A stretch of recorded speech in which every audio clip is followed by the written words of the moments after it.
And really just about demonizing and discrediting their opponents. Because every time you ask this simple question, what do?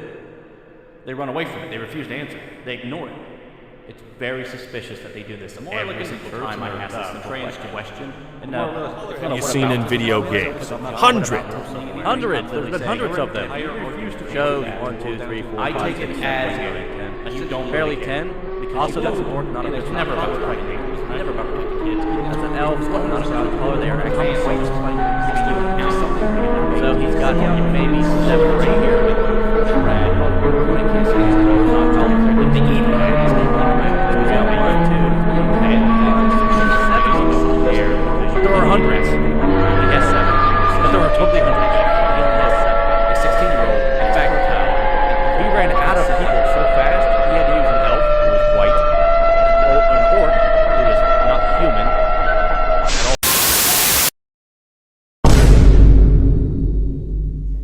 Hello everybody, how's Karen and the kids? How's Allison doing at our tuition-funded Nicki Minaj class at an institution once thought of as an Ivy League college? Today, I actually wanted to fulfill a request sent in by one of my subscribers, which was talking about Part-Time Buggy's newest video as of when the script was completely finished. I suppose this doesn't really need much of an introduction, so I guess let's get into it. This is going to be a classic video, and hopefully the last video of Part-Time Buggy, well, covering Part-Time Buggy,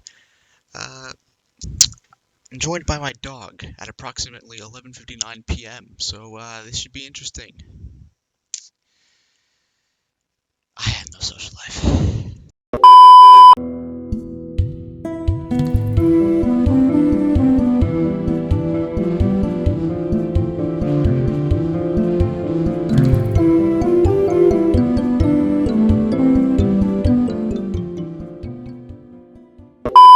MGTOW community. This guy is essentially reacting to a podcast hosted by 3 women because, of course, a MGTOW has some shit to say about what women think. Okay, so as usual, in true Buggy fashion, of course he's going to try to invalidate what this guy is going to say by saying he's criticizing a woman, therefore he's a misogynist. I kind of think you're a misogynist for thinking that women can't handle criticism, but it's whatever. I mean, seriously, people are allowed to have discourse, and there weren't any actual insults coming from the guy you're about to react to begin with, but I'm getting a little ahead of myself, I suppose, so let's continue. A high-value man will always be above a high-value woman. And when I say high-value woman, I'm talking about what men see as high value. Feminine and beautiful. That's what men consider a high-value woman, not a female CEO. A female CEO is a high-value man in a woman's body. See, this is what a lot of dudes in the red pill will tell you. It doesn't matter if she's the top of her class, if she's a successful business owner, or a hard worker. No, girl must be small and cute, please. It's a very immature sentiment in my opinion, but as you'll come to realize, maturity and MGTOW don't go together at all. I notice this pattern that it seems, instead of arguing the point being made, perhaps because Buggy doesn't have one, he just rips the guy's points out of context, which is really irresponsible.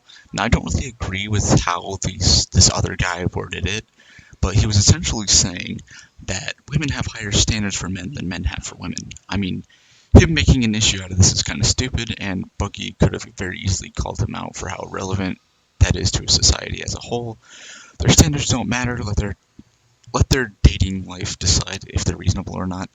One thing I will always disagree with the red pill community on is the whole dating thing. Maybe instead of ranting about how unfair it is, you can still talk about some of the dangers of being taken advantage of, maybe share some experiences, but you don't need a whole channel dedicated to it. I mean, it's a little weird. I don't think there's anything wrong with women wanting men with money, because money is a sign or a symbol of success. Success is normally perceived as a sign of wisdom. Wisdom is a proponent of maturity, and maturity is what women like. Thus, why older men are perceived as more attractive more often than women in a very rudimentary and basic way of explaining things. Apparently, I cannot speak today. I apologize. In the very primitive way of thinking, the guy is sort of right. It's not necessarily immature for him to suggest that men have a predisposition to be attracted to younger women, but to be fair, a predisposition is not an end-all be-all. If that were the case, we would excuse alcoholics as long as they have the hereditary illness that predisposes them to be an alcoholic. We are more than animals. We have the ability of critical thinking and adapting to the world around us. We are shaped by our social experiences.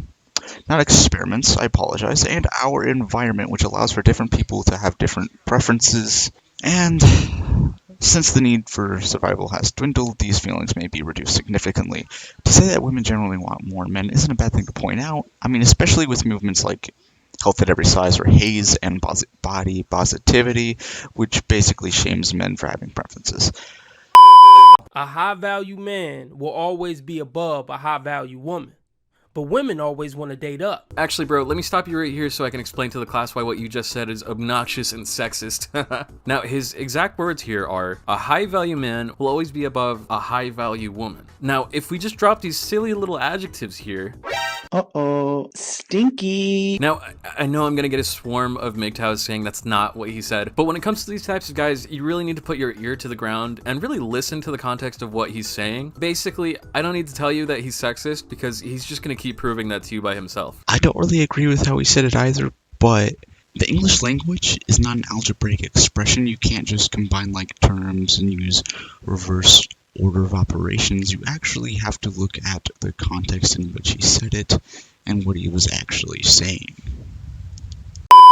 So in actuality, a 10 woman should date a 7 guy. That would probably even out better because her looks and mental state is gonna go down as time go by, and that 7 guy ranking is usually gonna go up a bit as time goes by. So that would be more of a even relationship. So you're telling me that in your mind, even the hottest woman on the planet should avoid dating other beautiful people because she's going to lose value? At what point can a girl just go, yeah, I think I deserve this beautiful guy because he treats me right and takes care of me? Trick question, actually. Going off of MGTOW reasoning, even if these two beautiful creatures are compatible, the woman should find a less attractive gentleman because one day she's going to, hold on, let me check my notes. Be old. Okay, well, what Rare Breed Theory just said was pretty stupid. You can't really dictate who should date who, but as I was saying, men are generally seen more attractive to the older they get simply for their age, because women want stability, consistency, and maturity, among other things in the more basic biological level. As for men, they generally want young and fertile women, and for the same reason, basic biology or survival, essentially. Again, there's no you 10s should date 7s because you're just gonna look ugly when you get old. Now, if you'll excuse me, I'm going to pay $1,500 for a dating coach. I know I agree with Buggy. What a shocker, guys. But Buggy, the problem, and the one thing I do disagree with, is that you pick the most extreme people to represent the red pill community, which isn't quite right. If you seek extremism, you shall find it. It's the same reason why I don't sit there watching triggered SJW compilations as my main means of research. It's pretty deceitful gaslighting your audience to think that the red pill community as a whole is this extreme. So even if this guy is like a perfect match, she should f off because she won't be pretty forever, apparently. But then MGTOWs complain about girls dating broke, ugly guys who are no good for them. Oh, you don't believe me? So often, you'll have girls who say that they will not date a man who does not make at least $100,000 per year. But then a day later, you'll see the same exact girl hooking up with several men who literally have no job. You see what I mean? Now, let's get back to what this guy was saying. You actually just pretended that those two were the same channel or even associated in any way just to fit your narrative. This is the problem I had with you before when talking about the Texas shooting in my last video. You like to connect different events that aren't related and somehow act like you've just pulled a 999 IQ play. Maybe they both have different worldviews. Have you considered that possibly these aren't contradictory mission statements for the whole movement, but maybe some people have a slightly different worldview? The reason why this is invalid is because MGTOW is focused not on how the system is rigged. The theory is that they want to work on themselves and get to higher standards whilst living up to said standard. Now, put into practice, it basically seems like it's kind of tying into talking about socially acceptable behaviors that are toxic, and since mainstream media is more left-wing, they feel the need to cover things that seem to go unnoticed, hence why they cover women more often than men. This does kind of make them look misogynistic on surface level, which I understand why you'd call them misogynists, because they don't really cover men. The bad ones, the ones you love to cover and pretend that they are the majority, they like to take the most extreme and craziest examples of women and pretend that the exception is the rule. Kind of what you do to the red pill community. Huh. That's funny. If only there was a a word for that. I can't quite put my finger on it, you know? I'm trying to think of a word. Based on what this one guy has said so far, not all of the other MGTOWs we've looked at, no, just this one dude, right? It seems like the actual purpose of the red pill is to trick guys into thinking that all women are these like declining assets to be traded and critiqued as if they're some sort of like product. He claims to say that all of this is about female nature, but hasn't shown any actual examples. Just people he's made up in his mind, you know. I also really don't like how he said, and how to handle women. That tells me that MGTOWs are looking for ways to take control of women. Like girls are these machines to be programmed to a man's like every desire. I agree with almost everything you said except for the handling women thing, because I feel like that just means you know how to talk to women and not look like a complete doofus, but that's super minor, so all around I agree with you on that one. So basically, this podcast is 3 emotionally and mentally misguided women who've been ran through the ringer, giving advice to young women on how to do casual hookups, which is just going to lead them to a bunch of misery and emotional turmoil. But hey, it's trendy. Step back, I think I'm gonna vomit! Okay, who the fuck are you to claim that these women are emotionally and mentally misguided? But Buggy, you just said the same thing about him. You're goddamn right I said the same thing. The difference between me and him, though, is that I've cited the words coming out of his mouth. Have these 3 women said anything negative about men so far? No, but you can go back and count on your fingertips how much shade this guy has thrown at all women in just 6 minutes, based off of scenarios he's made up in his head. Personally, all of what he's said so far just sounds like absolutely maidenless behavior. That's all that matters, right? This whole casual hookup culture is the same thing that has them crying themselves to sleep at night and constantly scheduling counseling appointments. Again, who are you f***ing talking about? Really wanted to avoid this subject, but here goes nothing, I guess. Putting value on your own body and sexualizing yourself for profit probably comes with a heavy price to your mental state, so I wholeheartedly agree with this guy in that respect. Why are feminists so into encouraging women to treat themselves as objects? Wasn't that part of the reason why feminism existed in the first place, to not be treated in such a way? It's utterly ridiculous that instead of Lauryn Hill, we have Cardi B. We don't have any Susan B. Anthony's. But hey guys, we have random OnlyFans girls being seen as strong independent women that don't need no man despite their entire income coming from objectifying herself for men's perverse enjoyment. There's so many women out there that you can uplift and are successful without having to sell their bodies or compromise themselves. Sandra Day O'Connor, Kaylee, oh no, what is it again? I forgot her last name. No, I mean I have it written down, but I don't know how to pronounce it. I don't know. Venus and Serena Williams. You have Judge Judy. Dude, you even have like I'm gonna throw Nancy Fletcher in here basically because she's very, very talented. Unlike a certain someone who released a song consisting of about one sentence being repeated over and over again, was so unoriginal that, as it turns out, the aforementioned song was copied from a song made beforehand. No more than say it's up, well if it's up, then it's stuck, then up, then it's stuck, up, then it's stuck, up, then it's stuck, yeah, up, then it's stuck, then it's stuck, ayy, then it's stuck, yeah. Up, then it's up, then it's up, then it's stuck. If it's up, then it's up, then it's up, then it's stuck. Up, then it's up. If it's up, then it's stuck. If it's up. Stalin.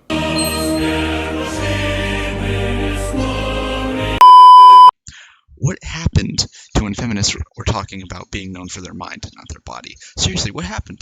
It's psychologically proven that it is an unhealthy practice, and also not to mention every STD A through Z. You complain about men not wanting abortions to be legal because it's the only form of effective birth control, and yet you glorify the culture that creates the outcome of pregnancy and shame men who stay out of it and who encourage others to stay out of it. But I have no clue what it is today. I just cannot think of words. I don't know, man. There's got to be some sort of word for this. I just can't think of it right now. If you want to sleep over somebody's house and cuddle and all that stuff, why don't you just get a boyfriend and be a decent human being instead of giving your body away to random guys you just met on Tinder? Because, Mr. Theory, it's a hookup app. Do I need to write it out in big letters on a beach like we're in f***ing Castaway for you to understand? Don't shame these women for using these apps that were created by men. The script is going to say that had no relevance to what was being said at all. Nothing. No relevance to the argument whatsoever against rare breed theory. But I just realized something, after watching this clip again, what he said was, was misogynist inadvertently. He literally just got done saying, "Hey, don't hate on this app, guys. It was made by a man." Like, bro, you good? Are you okay? Are you okay, man? Don't shame women for using an app that was made by men. Like, bro, you good? This is a grown woman who has decided to have casual sex on her night off because she's worked all week and she fucking deserves to have a good time. Oh yeah, she's a grown woman making her own decisions until she gets pregnant. Then she's a naive girl that got taken advantage of and needs an abortion. Anyway, let me go get some heroin and fentanyl because I worked a long week and I deserve to have a good time. See how stupid that sounded? It's self-destructive. It's a self-destructive thing to do. And it's the same as casual intercourse. The reason the term giving away her body is used is because you are letting a dude treat you like an object and vice versa. Just because it's consensual doesn't change the fact that neither of you love each other, nor have you any emotional connection as established previously. And what do you call a guy that is only with you for lack of better family-friendly terms? He's a degenerate, and same with a woman. So how is it that because the feeling is mutual, that somehow excuses it? Two wrongs don't make a right any other time, so why does it apply here? They're simply using each other, and I'm sorry, but if you can barely go a week without intercourse, you need serious help. That sounds like a very draining and dangerous addiction. I've never had a guy not want to cuddle after unless they were cheating on their girlfriend. That if they don't want to cuddle after, that's a big sign that they probably already have someone and they feel guilty, so they won't cuddle you. I mean, I've had guys that just don't. Did you feel guilty that you were having sex with a man who had a girlfriend? No, you didn't care. You just cared about yourself. You like the way he make you feel. You like the way he talk to you, and you like the way he looks. So morals don't matter. Your feelings matter over morals. Most women care about what they feel more than they care about what's morally correct. It's actually not my fucking problem if you're cheating by being on Tinder. You're a grown adult making decisions for yourself. You understand what this app is for. You're in control here. I say this because I think it's unfair for him to judge this girl based off of the actions that the man in the scenario is making. He isn't like, oh yeah, guys are so scummy for cheating on their girlfriends. Dude, what are you talking about? You're a real class act, aren't you, bro? You feel no moral obligation to be like, nah, you're with someone else. I'm not doing none of that. We really do be living in a society, not even gonna lie. Wow, dude. I don't even think this needs explaining as to why this is wrong, honestly, but I'll do it anyway. So, if a random guy goes on Tinder, and he finds your girlfriend, suppose they get to talking, and, is your friend not guilty of cheating in a way as well? You know, the random guy, right? I mean, yeah, if it was your girlfriend's decision, but there's blame to be put on him as well if he knew. He's a consenting adult too, and he has a working conscience. Therefore, he could have made the decision to be like, no, this is wrong. But he didn't. The reason he doesn't talk about women is that throughout the entire course of the video, he's been talking about the women in the podcast. He isn't going to point out the obvious wrongs. And unless I see a clip of him endorsing males cheating on females, he gets the benefit of the doubt. It would be like learning about the 1800s in America and constantly pointing out how slavery is wrong after it's been established ever since you first learned about it in kindergarten. It's just kind of useless to say that. Come on. It's been drilled into your head. So you're just wasting time at that point.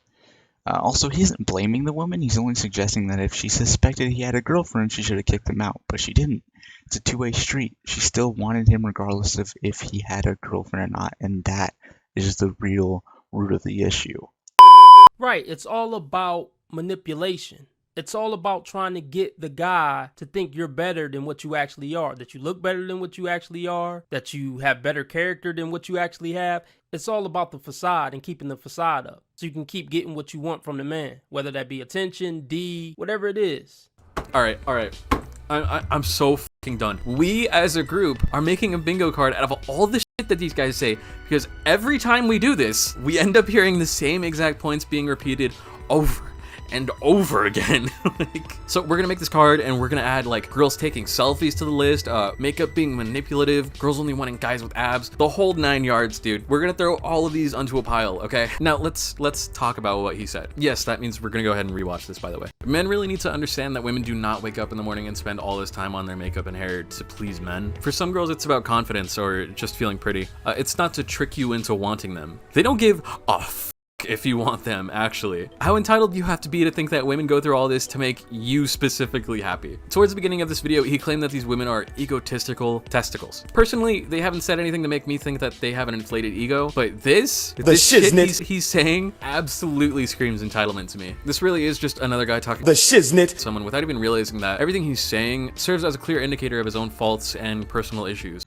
Okay, so I'm going just a little bit off script here, but didn't he say earlier that he got up early to fix his hair because he didn't want anybody seeing himself in a certain way? I mean, well, yeah, I mean, I guess you can make the argument that it's only him, but dude, the entire point of makeup and to dress up and to stylize your hair, basically anything, is because you want to impress the people around you and you want to look good for those around you. Not because you just feel a sense of overwhelming confidence out of nowhere because you put lipstick on. Think about where said confidence comes from. The reason why people in general put makeup on is to look good for others, not for themselves. That kind of take makes absolutely no sense whatsoever. Frankly, it's garbage. Oh, and speaking for all women, cool. A common contradiction displayed in modern feminism as a whole. Okay, everyone, that's it from me. Just remember, don't go throwing any shade randomly at this dude, as it's completely useless to do so. I'm about to give you a quote from Socrates, but I'm basically giving it out to everybody because it's probably my favorite quote. He once said in regards to ad hominem attacks, "When the debate is lost, slander becomes the tool of the loser," and I couldn't agree more. So please don't go to this guy's channel and insult him for no reason. Offer genuine criticism if you feel the need to comment on his channel, and be constructive. Alrighty, so as it turns out, we're going to have to pivot on what my big project is going to be, as when researching I realized that it isn't really in the scope of what I want this channel to represent. I'd like to thank Sir Kiro for helping me write the script for the next video. That's right, I'm giving him a shout out ahead of time. But anyways, that being said, I hope you all enjoyed this video and I hope you have a great day. If you want me to cover something specifically, or if you have criticisms on this video, please tell me in the comments. I'd like to hear feedback, especially if it's constructive criticism. That's enough of my ranting. Goodbye, everyone. Thanks for watching. There will be a part 2 where Sergio will actually be talking. Well, hopefully, anyway. Our time zones are completely different, unfortunately. But, yeah, it's been a struggle getting through this video. It's actually 1:28 a.m. at the moment, which is probably why I can hardly speak. Sorry about that, guys. But anyway, bye! Psst, hey. One more thing, I'm sorry. Thanks, Lushy, for giving me audio. You're gonna see what I'm talking about when the intro starts. I feel like shit every day, but I smile anyway, cause I don't want anybody else to feel this pain unlike me. Nobody likes me. I wanna cry every day, cause I don't know what to say. I've been up 24/7 thinking what happened in May. I liked you, but then I was lied to.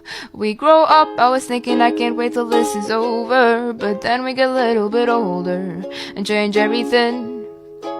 Now we're up at 7 thinking can we rewrite tomorrow, cause I'm always sitting alone wishing I could change. So I'll just sit here writing all these songs, play games, wait till morning comes. Can't stay up any longer, just lay down, go under your covers. Sit here writing all these songs, play games, wait till morning comes. Can't say anything much will happen if I just disappear. Disappear.